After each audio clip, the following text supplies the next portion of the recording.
역사 속에서 가장 아이러니한 죽음을 꼽으라면 이 사람을 빼놓을 수 없습니다.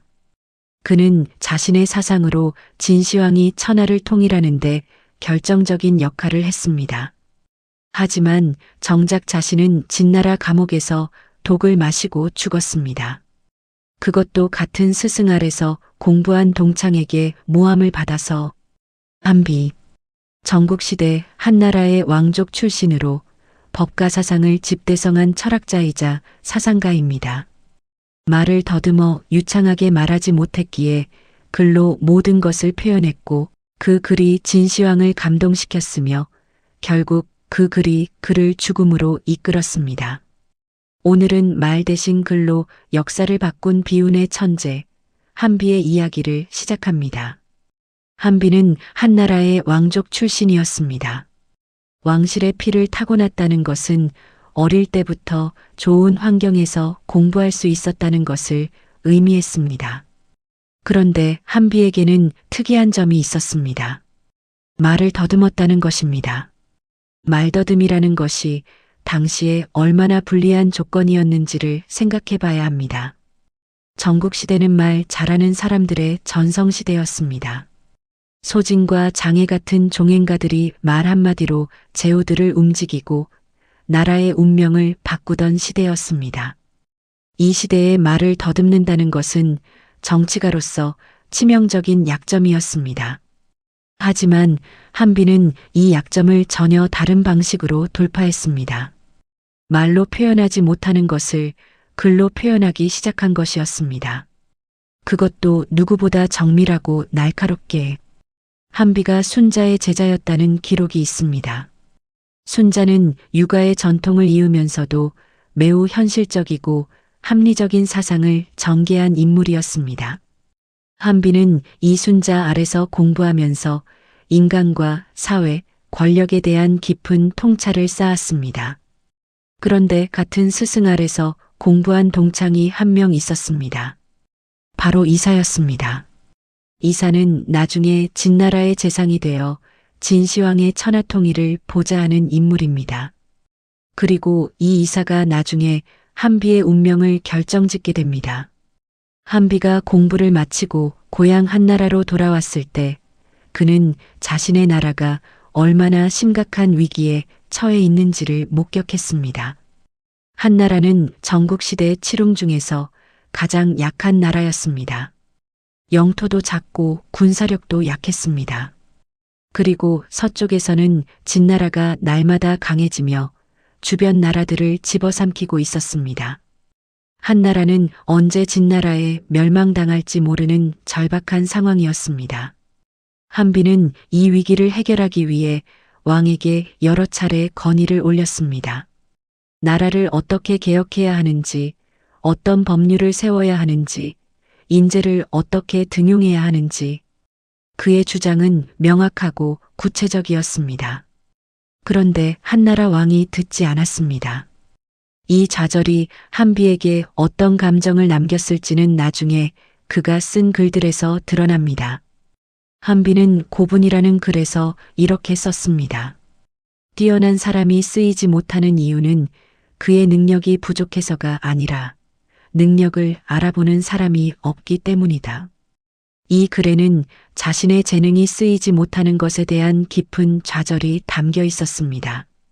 한비가 관직을 통해 자신의 사상을 실현하지 못하자 그는 방향을 바꿨습니다. 글을 쓰기 시작했습니다. 나라를 어떻게 다스려야 하는지, 군주가 어떻게 권력을 유지해야 하는지, 신하들을 어떻게 관리해야 하는지, 이 모든 것을 체계적으로 정리하기 시작했습니다. 이것이 나중에 한비자라는 위대한 저작이 되었습니다. 한비가 남긴 한비자는 전국시대 사상의 총결산이라 할 수 있는 저작입니다. 55편으로 구성된 방대한 분량의 이 책은 단순한 철학 서적이 아니라 군주가 나라를 다스리는데 필요한 모든 것을 담은 일종의 제왕학 교과서였습니다. 한비의 사상을 이해하는 핵심 개념이 세 가지 있습니다. 법, 술, 세입니다. 법은 말 그대로 법률입니다. 한비는 나라가 안정되려면 명확한 법률이 있어야 한다고 주장했습니다. 법이 있어야 상벌이 분명해지고 상벌이 분명해야 백성들이 무엇을 해야 하고 무엇을 하면 안 되는지를 알 수 있다는 것이었습니다. 술은 군주가 신하를 다루는 기술입니다.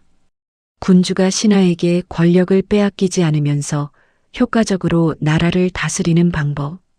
한비는 이것을 매우 구체적이고 실용적으로 설명했습니다.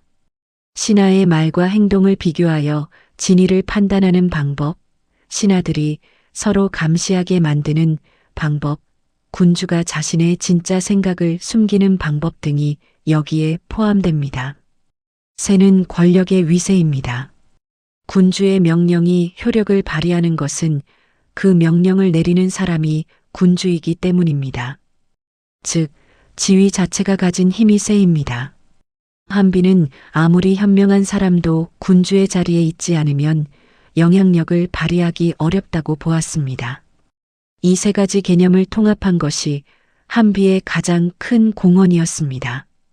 이전의 법가 사상가들은 이 세 가지 중 하나씩을 강조했는데 한비가 처음으로 이 세 가지를 통합하여 완전한 체계를 만든 것이었습니다. 한비자에 담긴 가장 유명한 편 중 하나가 오두입니다. 오두는 5가지 존벌레라는 뜻으로 나라를 망하게 하는 5가지 유형의 인물들을 지적한 글입니다. 한비가 꼽은 5가지 존벌레가 흥미롭습니다.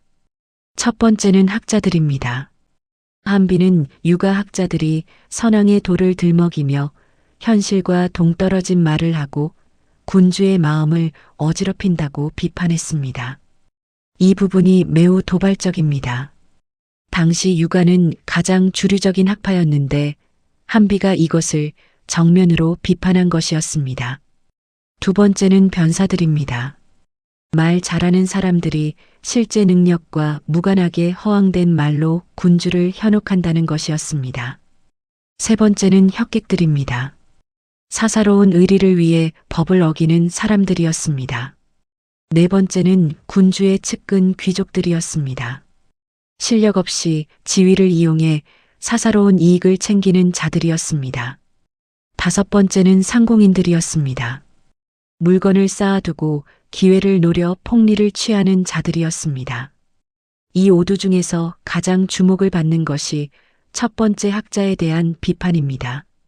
한비가 같은 스승순자 아래서 유학을 공부했는데도 육가를 이렇게 강하게 비판한 것은 상당히 의미심장합니다. 한비는 이상적인 도덕보다 현실적인 법이 나라를 다스리는데 더 효과적이라는 확신이 있었습니다. 한비가 만든 것 중에서 지금까지 일상에서 가장 많이 쓰이는 것이 있습니다. 바로 모순이라는 말입니다. 한비자에 수록된 이 이야기가 어떻게 전해지는지가 재미있습니다. 어떤 초나라 장사꾼이 시장에서 창과 방패를 팔고 있었습니다. 그가 방패를 들고 외쳤습니다. 내 방패는 세상에서 가장 단단합니다. 어떤 창도 뚫을 수 없습니다. 그리고 창을 들고 외쳤습니다. 내 창은 세상에서 가장 날카롭습니다. 어떤 것도 뚫지 못하는 것이 없습니다. 그러자 지나가던 사람이 물었습니다. 그럼 당신의 창으로 당신의 방패를 찌르면 어떻게 됩니까? 장사꾼이 대답하지 못했습니다. 이 이야기를 한비가 무엇을 설명하기 위해 사용했는지가 흥미롭습니다. 한비는 이것을 논리적 모순을 설명하는 예화로 사용했습니다. 서로 충돌하는 주장, 동시에 성립할 수 없는 명제. 이것이 모순이라는 개념이었습니다.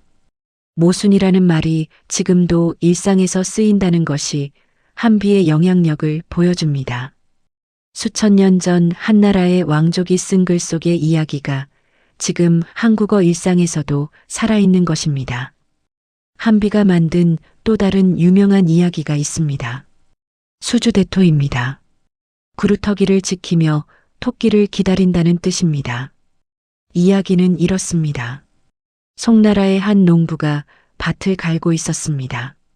그런데 갑자기 토끼 한 마리가 달려오다가 밭 가운데 있는 나무 그루터기에 부딪혀 목이 부러져 죽었습니다. 농부가 힘들이지 않고 토끼를 얻었습니다. 이 농부가 그 이후로 쟁기를 버리고 그루터기 옆에 앉아서 또 토끼가 오기를 기다렸습니다. 물론 다시는 토끼가 오지 않았습니다. 농부는 결국 밭도 망치고 토끼도 더 이상 얻지 못했습니다. 한비는 이 이야기를 통해 무엇을 말하려 했을까요?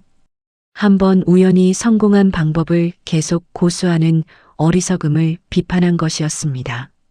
더 구체적으로는 과거의 성공 사례, 즉 선왕의 법도를 변하지 않는 진리인 것처럼 고집하는 육아 학자들을 비판한 것이었습니다. 시대가 변하면 방법도 변해야 한다는 것. 과거에 통했던 방식이 지금도 통한다는 보장은 없다는 것. 이것이 한비가 수주대토 이야기를 통해 전달하려 했던 핵심이었습니다. 이 고사성어도 지금까지 살아남아 쓰이고 있습니다. 과거의 방식에만 집착하는 융통성 없는 태도를 비판할 때 수주대토라는 말이 쓰입니다. 한비가 쓴 글들이 어떻게 진나라에 전해졌는지에 대한 이야기가 있습니다. 한비의 글이 어떤 경로로 진나라에 들어갔는지는 정확하지 않습니다. 하지만 진왕정, 즉 나중에 진시황이 한비의 글을 읽었다는 것은 기록에 남아 있습니다. 그 글들 중 고분과 오두 등을 읽은 진왕이 이렇게 말했다고 합니다. 아, 과인이 이 사람을 만나서 함께 유람할 수 있다면 죽어도 여한이 없겠다. 이 말이 얼마나 강렬한 감동을 표현한 것인지가 느껴집니다. 천하를 정복하려는 야망을 품고 있던 진왕에게 한비의 글은 자신이 찾던 바로 그 답이었을 것입니다. 어떻게 신하를 다루는지, 어떻게 법으로 나라를 통치하는지, 어떻게 권력을 유지하는지, 이 모든 것이 체계적으로 담겨 있었으니까요. 진왕의 곁에 있던 이사가 이 글의 저자가 한비라는 것을 알려줬습니다. 이사는 한비와 같은 스승순자 아래서 공부한 동창이었습니다. 이사는 진왕에게 말했습니다. 이 글은 한나라 왕족 한비가 쓴 것입니다. 진왕이 즉시 한나라에 사신을 보냈습니다. 한비를 진나라로 보내달라는 요구였습니다. 한나라는 강대국 진나라의 요구를 거절하기 어려웠습니다. 한비가 진나라로 보내졌습니다. 한비가 진나라에 도착했을 때 진왕은 그를 만나게 되었습니다. 그런데 실제로 만나보니 한비는 말을 더듬었습니다. 글로는 천재였지만 말로는 제대로 표현하지 못했습니다. 진왕이 한비를 즉시 중용하지 않았습니다. 그렇다고 바로 돌려보내지도 않았습니다. 한비는 어떤 공식적인 지위도 없이 진나라에 머물게 되었습니다. 이 상황에서 이사가 움직였습니다. 이사가 왜 한비를 모함했는지에 대한 해석이 여럿 있습니다. 가장 많이 언급되는 것이 질투였습니다. 이사 자신도 뛰어난 사람이었지만 한비가 자신보다 훨씬 더 뛰어나다는 것을 알았기 때문이라는 것입니다. 한비가 진왕의 신임을 얻으면 자신의 위치가 위협받을 수 있다는 두려움이 있었다는 것이죠. 또 다른 해석은 한비가 한나라 왕족이라는 점에 초점을 맞춥니다. 한비가 아무리 뛰어나더라도 그의 충성심이 진나라를 향해 있는지 한나라를 향해 있는지 확신할 수 없다는 것이었습니다. 이것이 정치적 판단에서 나온 것이라는 해석입니다. 이사가 진왕에게 한비를 모함했습니다. 정확히 어떤 내용이었는지는 기록에 따라 차이가 있지만 한비가 한나라의 이익을 위해 진나라에서 활동하고 있다는 취지의 말이었습니다. 즉, 한비가 간첩이거나 적어도 신뢰할 수 없는 인물이라는 것이었죠. 진왕이 이 말을 믿었습니다. 한비는 감옥에 갇혔습니다. 감옥에 갇힌 한비가 자신의 결백을 증명하려 했지만 진왕을 직접 만날 기회를 얻지 못했습니다. 말을 더듬는 그가 감옥 안에서 할 수 있는 것은 글을 쓰는 것밖에 없었습니다. 한비가 자신의 결백을 주장하는 글을 썼다는 기록이 있습니다. 하지만 그 글이 진왕에게 제대로 전달되었는지는 알 수 없습니다. 얼마 지나지 않아 이사가 사람을 시켜 한비에게 독을 전달했습니다. 한비가 그 독을 마시고 죽었습니다. 진왕이 뒤늦게 한비를 석방하려 했지만 이미 늦었다는 기록이 있습니다. 진왕이 정말로 나중에 한비를 아꼈는지 아니면 이것이 후대에 더해진 이야기인지는 알 수 없습니다. 하지만 한비가 감옥에서 죽었다는 것은 사실입니다. 한나라 왕족으로 태어나 말을 더듬었고 글로 사상을 완성했으며 그 글이 진왕을 감동시켰고 결국 그 글 때문에 진나라로 불려왔다가 동창의 모함으로 죽은 사람. 이것이 한비의 생애였습니다. 한비가 죽은 뒤에도 그의 사상은 살아남았습니다. 아니, 오히려 더 강력하게 살아남았습니다. 진시황이 천하를 통일하는 과정에서 한비의 법과 사상이 결정적인 역할을 했습니다. 법에 의한 통치, 신상필벌, 군주권의 절대화. 이 모든 것이 한비가 체계화한 개념들이었고 진나라가 그것을 실제로 적용했습니다. 이사가 한비의 사상을 실제 정책으로 구현했습니다. 역사의 아이러니가 여기에 있습니다. 한비를 죽인 이사가 한비의 사상을 집행한 것이었습니다. 이사는 한비보다 말을 잘했고 사교성도 좋았으며 정치적 생존 능력도 뛰어났습니다. 하지만 사상적 깊이에서는 한비를 따라갈 수 없었습니다. 이사 자신도 이것을 알았을 것입니다. 그래서 한비를 두려워했을 것이고 그래서 제거한 것이었을 것입니다. 진시황이 천하를 통일하고 중국 역사상 최초의 황제가 된 것이 기원전 221년이었습니다. 한비가 죽은 기원전 233년으로부터 12년 뒤의 일이었습니다. 한비는 자신의 사상이 천하를 통일하는 데 쓰이는 것을 보지 못했습니다. 하지만 그의 사상이 만들어낸 제국이 역사에 등장했습니다. 한비의 사상이 가진 가장 독특한 특징이 있습니다. 그것은 인간을 있는 그대로, 즉 이기적인 존재로 보았다는 것입니다. 당시 유가는 인간의 본성이 선하다고 보거나 적어도 교육을 통해 선해질 수 있다고 보았습니다. 그리고 군주가 덕으로 나라를 다스리면 백성들이 따른다고 주장했습니다. 한비는 이것을 정면으로 부정했습니다. 인간은 기본적으로 이익을 추구한다는 것이 한비의 출발점이었습니다. 군주와 신하의 관계도 부모와 자식의 관계도 근본적으로는 이익의 교환이라고 보았습니다. 한비자에 나오는 한 구절이 이것을 잘 보여줍니다. 의사가 환자의 상처를 빨고 피를 마시는 것은 친애에서가 아니라 이익이 있기 때문이다. 수레를 만드는 장인이 사람들이 귀해지기를 바라는 것은 사람을 미워해서가 아니라 사람이 귀해야 수레가 많이 팔리기 때문이다. 인간관계의 이면에 있는 이익 구조를 냉철하게 분석한 것입니다. 이 인간관이 한비의 법과 사상 전체를 뒷받침합니다. 인간이 이기적이라면 덕으로 다스리는 것은 효과가 없습니다. 명확한 법으로 이익과 손해를 규정하고 그 법을 엄격하게 집행하는 것이 나라를 다스리는 올바른 방법이라는 것이었습니다. 한비에 대한 평가는 역사적으로 상당히 엇갈립니다. 긍정적인 시각에서 한비는 당시 시대를 가장 정확하게 이해한 사상가였습니다. 전국시대라는 극도로 경쟁적인 환경에서 어떻게 살아남고 강해질 수 있는지를 가장 현실적으로 설명했습니다. 진나라가 한비의 사상을 받아들여 천하를 통일한 것이 이 사상의 효과를 증명한다는 것이죠.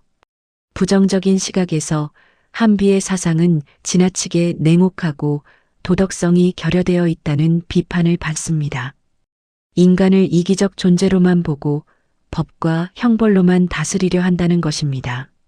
진나라가 통일은 했지만 불과 15년 만에 망한 것이 이 사상의 한계를 보여준다는 주장도 있습니다. 또 흥미로운 시각이 있습니다.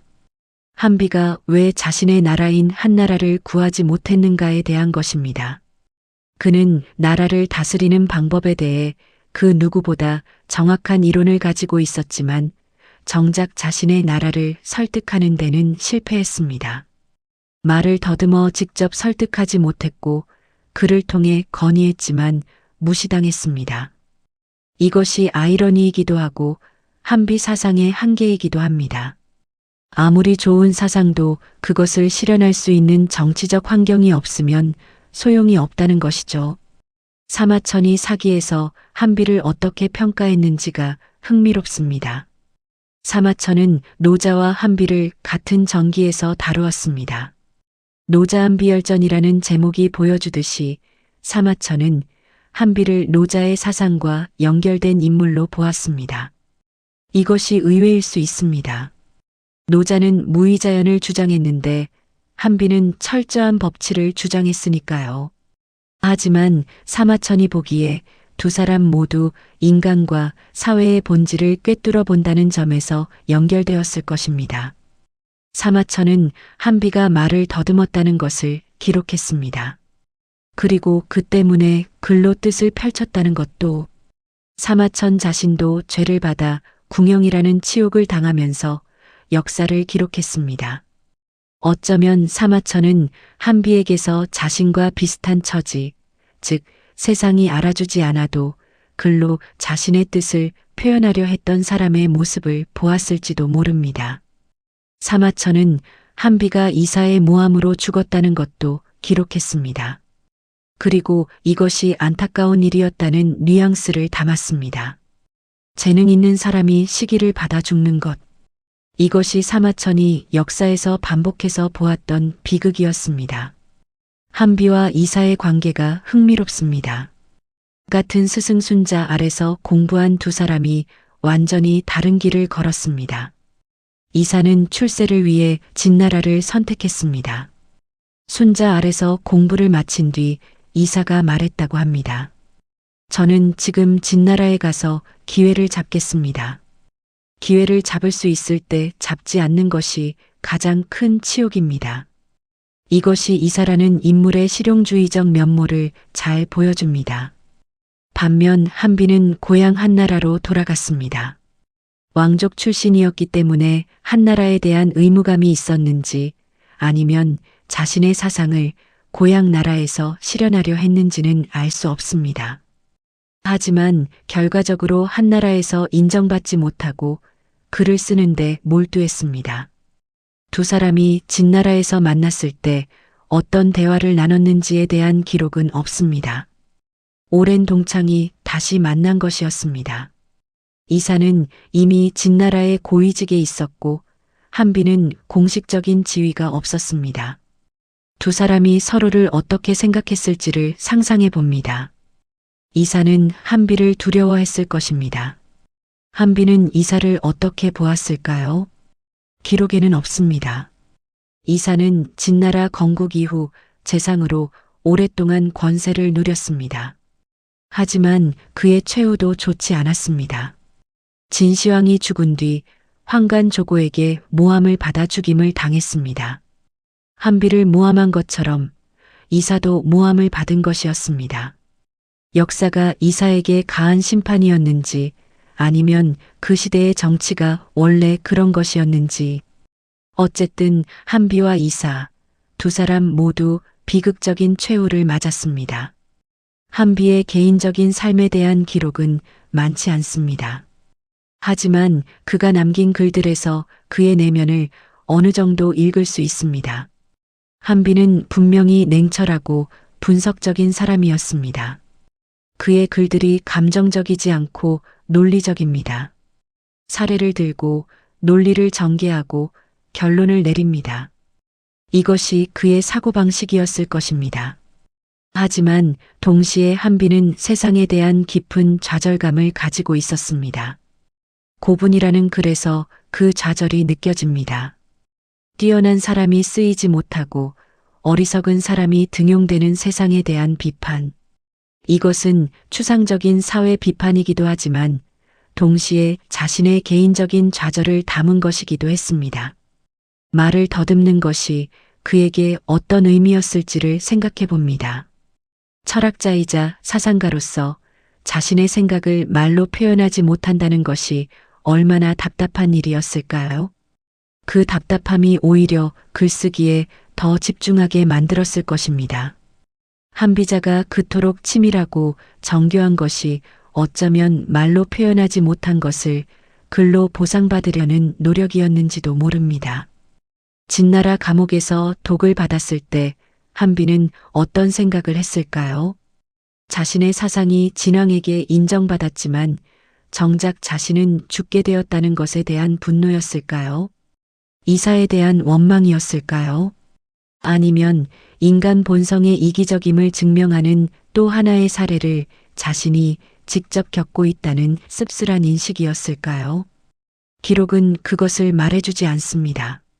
한비, 말을 더듬었지만 글로 사상을 완성했고 자신의 나라를 구하지 못했지만 적국의 황제를 감동시켰으며 천하를 통일하는 데 기여했지만 그 천하를 보지 못하고 죽었습니다. 그를 어떻게 불러야 할까요? 법과 사상의 집대성자? 분명히 그렇습니다. 한비 이전에도 법과 사상가들이 있었지만 한비가 그것을 완성했습니다. 현실주의의 선구자? 인간을 있는 그대로 보고 그에 맞는 통치 방법을 제시했다는 점에서 그렇습니다. 비운의 천재? 말을 더듬어 자신의 재능을 제대로 표현하지 못하고 동창의 모함으로 죽었다는 점에서 그렇습니다. 한비 이야기에서 가장 인상 깊은 것이 있습니다. 그는 인간의 이기심을 가장 냉철하게 분석했던 사람이었는데 정작 자신은 그 인간의 이기심, 즉 이사의 질투와 두려움에 의해 죽었습니다. 자신이 분석한 그 이기심이 자신을 죽인 것입니다. 이것이 역사의 아이러니인지 아니면 한비 사상의 정확성을 역설적으로 증명한 것인지 어느 쪽으로 보더라도 씁쓸합니다. 모순, 수주대토, 이 말들이 지금도 쓰인다는 것이 한비가 역사에 남긴 흔적입니다. 그의 몸은 진나라 감옥에서 사라졌지만 그의 생각은 2300년을 살아남았습니다. 여러분은 한비를 어떻게 보십니까? 냉혹하지만 현실적인 사상가였을까요? 아니면 인간의 따뜻함을 이해하지 못한 비정한 철학자였을까요? 그리고 진시황이 한비의 글을 읽고 감동받았지만 결국 한비를 죽도록 내버려둔 것을 어떻게 해석하십니까? 댓글로 여러분의 생각을 남겨주십시오. 구독과 좋아요 부탁드리고요. 궁금한 고대사 인물 있으면 댓글로 편하게 남겨주세요.